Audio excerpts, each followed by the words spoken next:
La création d'Abri-Nord s'est faite sous l'impulsion du Creux-Laurentide, qui ont porté cette initiative-là au niveau régional. Au niveau du Conseil régional d'environnement des Laurentides, on était la seule entité en environnement dans les Laurentides à l'époque. Là, il y avait tout comme un processus. Et c'est ça qu'il fallait chercher, c'est comment attirer les acteurs dans le milieu pour les participer.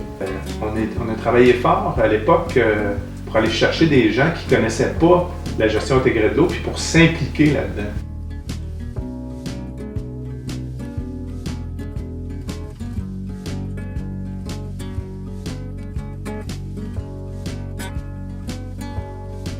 La consultation sur l'eau avec le BAP, sur l'eau qu'il y avait eu, l'objectif de créer des organismes de bassins. Puis, mémoire, c'est 33 bassins versants prioritaires au Québec où il devait y avoir de la gestion intégrée de l'eau par bassin versant.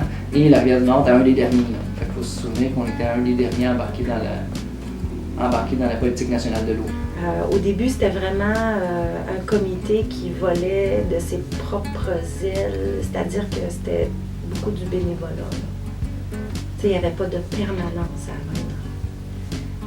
Il y a eu du travail qui a été fait de constitution, de mettre un cadre, des règlements généraux, un AGA de fondation. Bon.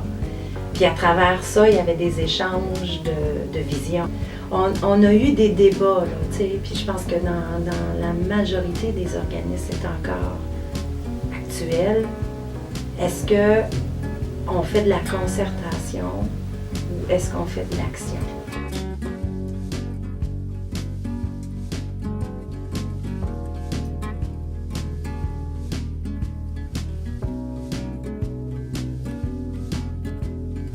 On a fait un plan directeur de l'eau qui était très technique dans sa première phase, qui était un peu naïf en même temps.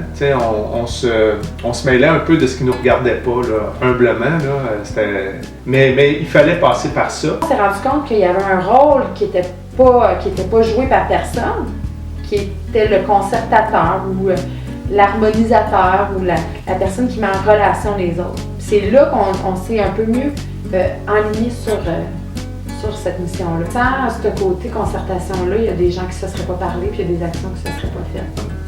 Il faut aimer les autres pour s'impliquer avec eux dans un changement de comportement. Donc, ça ne demande pas nécessairement des connaissances en biologie, ça ne demande pas des connaissances en environnement, mais ça demande surtout cette facilité-là ou cette propension-là d'aller vers l'autre, puis d'unir les gens dont l'association n'est pas naturelle. Les employés qui rentrent chez Abri-Nord le vivent aussi, souvent. Je l'ai vu souvent. Puis là, les gens arrivent chez Abri-Nord, puis les premières 2 semaines, là, il y en a beaucoup qui ont un espèce de choc, là, de se rendre compte que, bon, ça c'est beau, là, tu connais tout ça. Là maintenant, là c'est ton côté social là, qui va. Puis on leur explique la gestion intégrée de l'eau, c'est vraiment quelque chose de social. Puis avec le temps, vient une certaine reconnaissance. Et puis aujourd'hui, les OBV, l'acronyme OBV ou même Abri-Nord, on parle d'Abri-Nord dans les Laurentides, puis on n'a plus besoin d'expliquer qu'est-ce qu'il y en est. Donc ça a été difficile au début, d'aller chercher cette notoriété-là qu'on n'avait pas.